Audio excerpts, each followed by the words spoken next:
ಡಾಕ್ಟ್ರೆ ಈಗ ಹೇಗಿದ್ದಾರೆ? ಐ ಆಮ್ ಸಾರಿ, ಈಗಲೇ ಏನು ಹೇಳಕ್ಕಾಗಲ್ಲ. ಅವ್ರಿಗೆ ಮೊದಲು ಪ್ರಜ್ಞೆ ಬರಬೇಕು. ಪ್ರಜ್ಞೆ ಯಾವಾಗ ಬರುತ್ತೆ? ಈಗಲೇ ಬರ್ಬೋದು, ಒಂದು ವಾರ ಆಗ್ಬೋದು, ಅಥವಾ ಒಂದು ತಿಂಗಳೇ ಆಗ್ಬೋದು.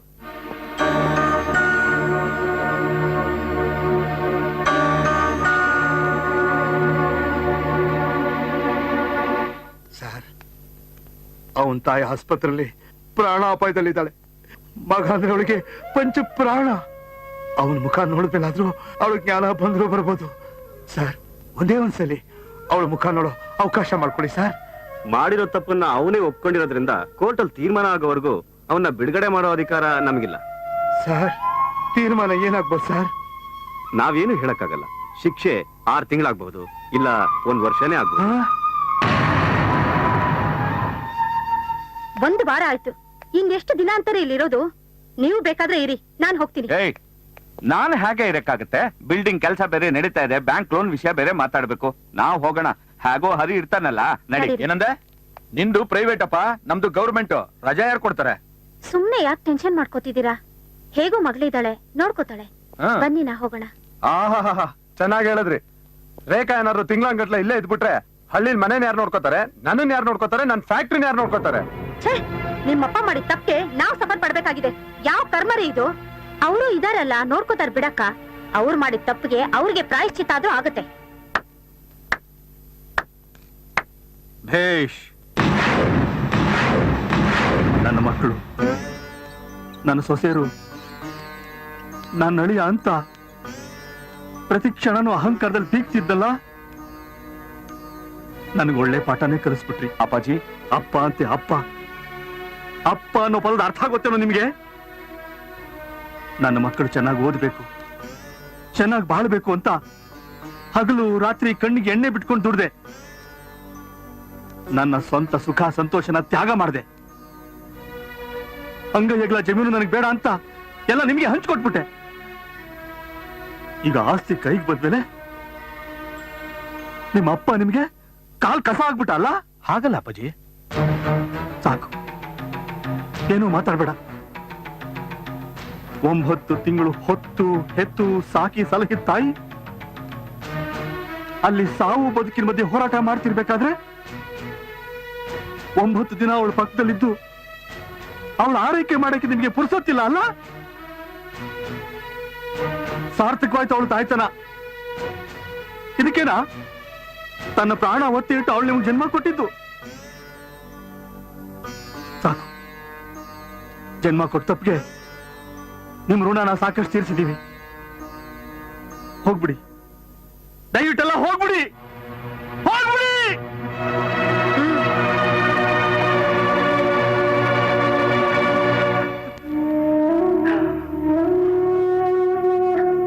ಅಪ್ಪಾಜಿ, ಬರಬೇಡ ಮಗಳೇ, ನಿನ್ ಗಂಡನ ಜೊತೆ ಹೋಗು. ನನ್ನಿಂದಾಗಿ ನೀವಿಬ್ರು ಬೇರೆ ಆಗೋದ್ ಬೇಡ.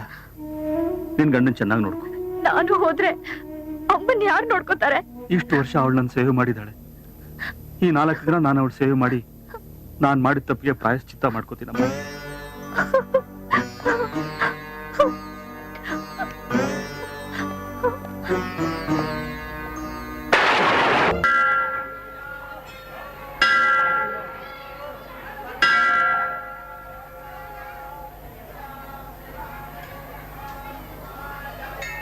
ಹೆಣ್ಣಾಗಿ ಹುಟ್ಟದ್ಮೇಲೆ ಸ್ವಲ್ಪನಾದ್ರೂ ಮಾನ ಮರ್ಯಾದೆ ಇರ್ಬೇಕು.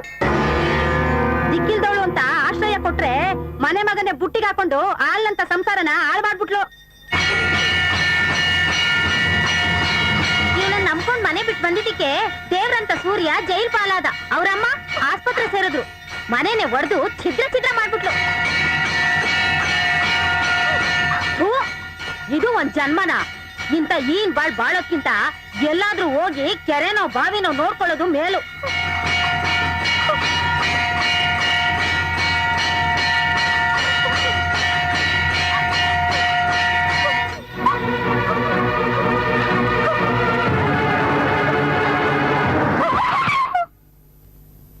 ಸೀತಾ,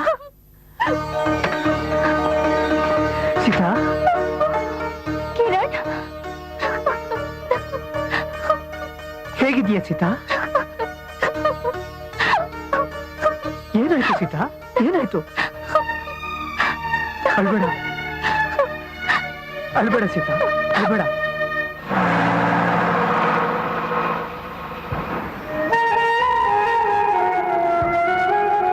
ತೀರ್ಮಾನ ಏನಾಗ್ಬೋದು ಸರ್?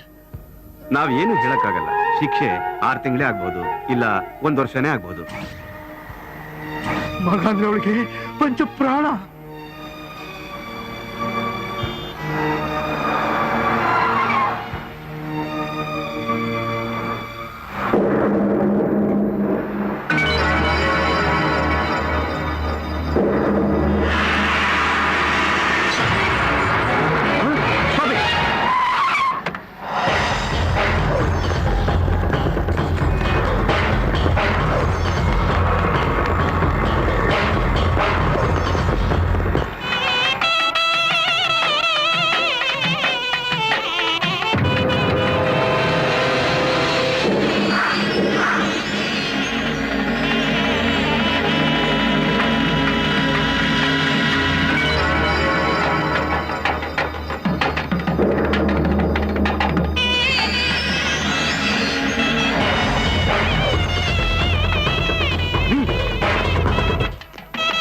ಅಕ್ಷತೆ ತಗೊಳ್ಳಿ.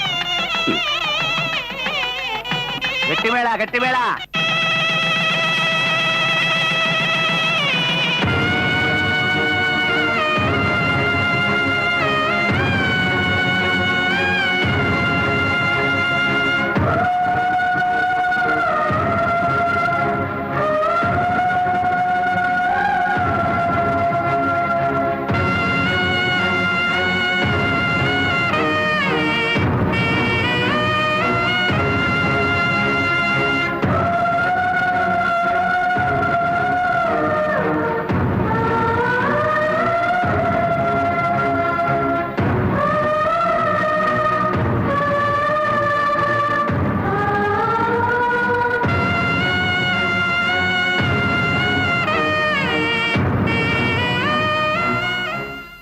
ಅವತ್ತು ನಿಮ್ಮ ನಿಶ್ಚಿತಾರ್ಥ ಎಲ್ಲ ಮಾಡಿ ಮದುವೆಗಿನ್ 3 ದಿನ ಇದೆ ಅನ್ನುವಾಗ ಸಾಲಗಾರರು ನನ್ನ ಆಸ್ತಿ ಮೇಲೆ ಡಿಕ್ರಿ ತಂದ್ರು.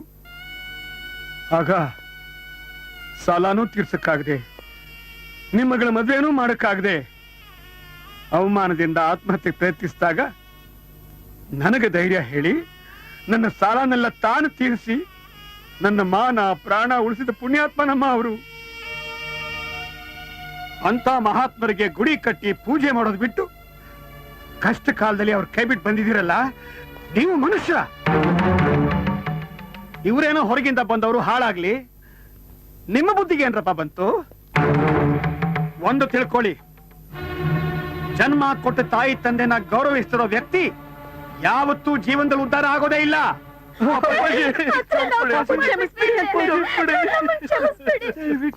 ಕ್ಷಮಿಸ್ಬಿಡಿ ಅಪ್ಪಾಜಿ. ಅಪ್ಪಾಜಿ, ಹೆತ್ಗಳಿಗೆ ಚೂರಿ ಹಾಕ್ಬಿಟ್ವಿ. ನಿಮ್ ಮಕ್ಕಳಾಗಿರೋ ಯೋಗ್ಯತೆ ನಮ್ಗಿಲ್ಲ ಅಪ್ಪಾಜಿ, ನಮ್ಗಿಲ್ಲ. ನೀವು ಕೊಟ್ಟ ಭಿಕ್ಷೆಲೆ ನಾವು ಬದುಕ್ತಿದೀವಿ ಅನ್ನೋದನ್ನ ಮರ್ತ್ಬಿಟ್ವಿ ಅತ್ತೆ. ಪೂರ್ತಿ ನಿಮ್ ಸೇವೆ ಮಾಡ್ಕೊಂಡಿರ್ತೀವಿ. ರಾಯ್ರೆ, ತಪ್ಪು ಮಾಡೋದು ಮಕ್ಕಳ ಸಣ್ಣತನ, ಅವ್ರನ್ನ ಕ್ಷಮಿಸೋದು ತಂದೆ ತಾಯಿಗಳ ದೊಡ್ಡತನ. ದಯವಿಟ್ಟು ಇದೊಂದ್ಸಲ ಅವ್ರನ್ನೆಲ್ಲ ಕ್ಷಮಿಸಿ. ಕಿರಣ್, ಏನೋ ಇದು? ಯಾಕೋ ಇದಕ್ಕಿದಾಗೆ ವಾಪಸ್ ಬಂದೆ? ಅದನ್ನೆಲ್ಲ ಆಮೇಲೆ ಹೇಳ್ತೀನಿ, ಮೊದಲು ನನಗೆ ಕ್ಷಮಿಸಿದ್ದೀನಿ ಅಂತ ಹೇಳಿ ಅಪ್ಪಾಜಿ. ಕ್ಷಮೆ? ಕ್ಷಮಿಸುವಂತ ತಪ್ಪೇನ್ ಮಾಡಿದ್ಯೋ?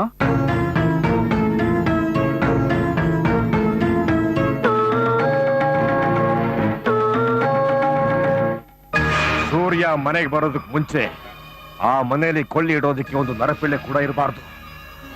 ಸೂರ್ಯನ ಜೈಲಿಗೆ ಕಳಿಸಿದ್ದು ಅವರಪ್ಪನ ಮೇಲೆ ಸೇಡ್ ತೀರಿಸ್ಕೊಳ್ಳೋದಕ್ಕೆ ಅವನ ಜೈಲಿನ ತಪ್ಪಿಸ್ಕೊಂಡು ಬಂದು ಅವ್ರನ್ನೆಲ್ಲ ಕೊಂದ ಅಂತ ಸಾಕ್ಷಿ ರೆಡಿ ಮಾಡಿದ್ರೆ ಮಗ ನೇಣಿಗಂಬಕ್ಕೆ, ಮನೆಯವರೆಲ್ಲ ಯಮಲೋಕಕ್ಕೆ. ಆಗ ನಂದೇ ಫ್ಯಾಕ್ಟ್ರಿ, ನಂದೇ ಸಾಮ್ರಾಜ್ಯ. ಅಯ್ಯೋ, ಇದೆಲ್ಲ ಬೇಡ ಅಂಕಲ್. ನಾನೇನೋ ಸಣ್ಣ ಪುಟ್ಟ ಕಳ್ತನ ಮಾಡಿಸ್ತೀರಾ ಅನ್ಕೊಂಡ್ರೆ ನೀವು ಅವ್ರ ಫ್ಯಾಮಿಲಿನ ಕೊಲೆ ಮಾಡಿಸ್ತೀನಿ ಅಂತಿದ್ದೀರಾ. ಇದಕ್ಕೆಲ್ಲ ನಾನು ಒಪ್ಪಲ್ಲ ಅಂಕಲ್. ಆತರಗಾರನಿಗೆ ಬುದ್ಧಿ ಮಟ್ಟ ಅಂತ ಇದಕ್ಕೆ ಹೇಳೋದು. ಅವಸರದಲ್ಲಿ ನೀನು ಅವನ ಮನೆ ಅಳಿ ಅನ್ನೋದೇ ಮರ್ತ್ಬಿಟ್ಟೆ. ಉಚ್ಚೆ ಹೊಯ್ದರು ಕಚ್ಚೆ ಗೊತ್ತಾಗಬಾರ್ದು ಅನ್ನೋದೇ ಈ ವಿಷ್ಕಂಠೆ ಏನ್ ಲೆಕ್ಕ. ಸಾಕ್ಷಿ ಇಟ್ಕೊಂಡು ನಾನು ಯಾವತ್ತು ಯಾವ ತಪ್ಪು ಮಾಡಿದವನಲ್ಲ. ಪೂಜಾ ಇವರಿಂದ ಶುರು ಮಾಡ.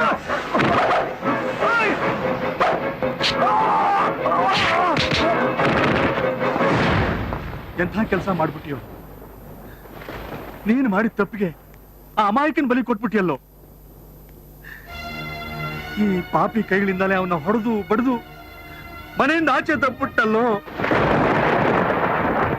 ಇನ್ ಹೇಗೋ ನಾನು ಅವನಿಗೆ ಮುಖ ತೋರಿಸ್ಲಿ, ಹೇಗ್ ತೋರಿಸ್ಲೋ ಈ ಮುಖನ?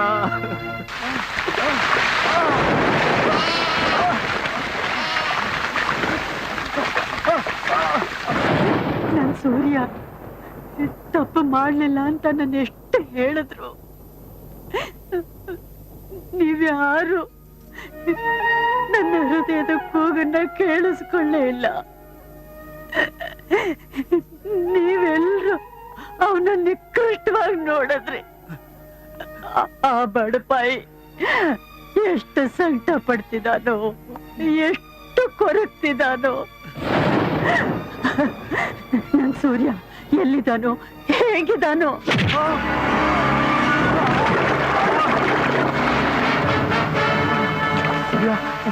ಸೂರ್ಯ ನಾನು ಕ್ಷಮಿಸ್ಬಿಡು, ನಾನು ತಪ್ಪಾಗ್ಬಿಟ್ಟೆ.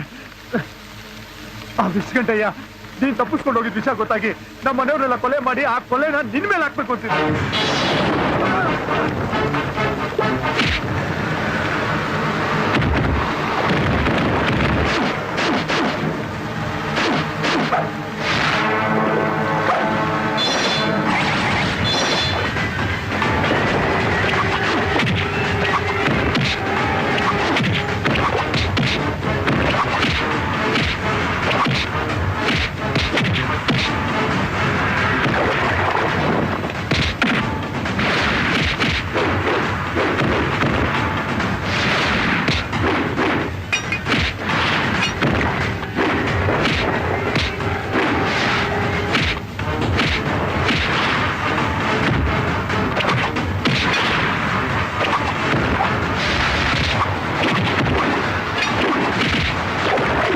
ಭೂಮಿ ಅಗದ್ರೇನೆ ಚಿನ್ನ ಸಿಗೋದು, ಸಮುದ್ರಕ್ಕೆ ಇಳಿದ್ರೇನೆ ಮುತ್ತು ಸಿಗೋದು. ಸೂರ್ಯ ಒಂದು ಅಪೂರ್ವ ಮುತ್ತು ಅಂತ ಈಗಲಾದ್ರೂ ಗೊತ್ತಾಯ್ತಲ್ಲ. ಬನ್ನಿ ಹೋಗೋಣ.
ನೀನ್ ಯಾವ ತಪ್ಪು ಮಾಡಿಲ್ಲ ಕಣೋ.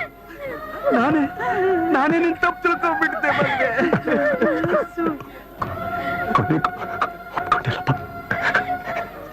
ಈ ಜನ್ಮಕ್ಕಷ್ಟೇ ಅಲ್ಲ ಕಣಪ್ಪ, ಜನ್ಮ ಜನ್ಮಾಂತರಕ್ಕೂ ನೀನೇ ನಮ್ಮ ಮಗ ಕಣೋ. ನೀನ್ ಈ ಮನೆ ಮಹಾರಾಜ ಕಣಪ್ಪ, ನಮ್ಮ ಹೃದಯಗಳ ಮಹಾರಾಜ ಕಣೋ.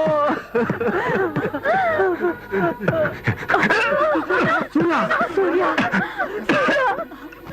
ಏನ್ ಮಗ, ಏನಾಗ್ತಿದೆ ಹೇಳು ಮಗ. ಮನೆ ಬಿಟ್ಟು ಗೊತ್ತಾಗಿದ್ದ ಒಂದಿನೂ ಕಣ್ತು ಬಂದಿದ್ದೆ ಮಾಡಿಲ್ಲ. ಸುಸ್ತಾಗ್ತೈತಿಯಮ್ಮ, ಹೊಡೆದ ಬರ್ಕೋತೀನಮ್ಮ. ಮಲಗಪ್ಪ. ನಿದ್ದೆ ಬರ್ತಿದ್ದಾಗ ಹಾಡ್ತಾ ಇದ್ದಿಲ್ಲ. ಹಾಡಮ್ಮ ಹಾಡಮ್ಮ ಹಾಡಮ್ಮ ಹಾಡಮ್ಮ. ಕಂದಮ್ಮ ಕಂದಮ್ಮ ಚಿನ್ನಾರಿ ಚೆಲುವಮ್ಮ ಜೋಲಾಲಿ ಜೋ ಜೋಲಾಲಿ ಜೋ ಕಣ್ತುಂಬ ಕನಸಿಟ್ಟು ನಿದ್ರೆ ಮಾಡೋ ಹಾಯಾಗಿ ಜೋಲಾಲಿ ಜೋ ಜೋಲಾಲಿ ಜೋ. ಈ ಪ್ರೀತಿ ಲಾಲಿಯಲಿ ನನ್ನ ಉಸಿರ ಪದಗಳಿವೆ ಮುಗಸೇಲಿ ತುಂಬಿಟ್ಟ ಏಳು ಜನ್ಮದ ಸೇವೆ. ಮಲಗಪ್ಪ ಮಲಗೋ ಮಹಾರಾಜ ತಂದನೆ ಮೊದಲ. ಸೂರ್ಯ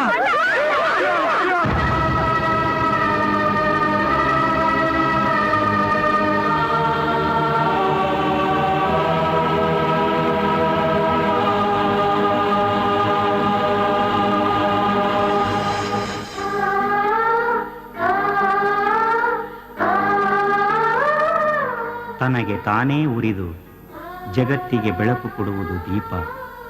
ತನಗೆ ತಾನೇ ಕರಗಿ ದೇವರಿಗೆ ನೈವೇದ್ಯವಾಗುವುದು ಕರ್ಪೂರ. ತನ್ನವರಿಗಾಗಿ ಉರಿದು ತಾನೇ ಕರಗಿ ತನ್ನ ಜೀವವನ್ನೇ ತೇದವನು ಈ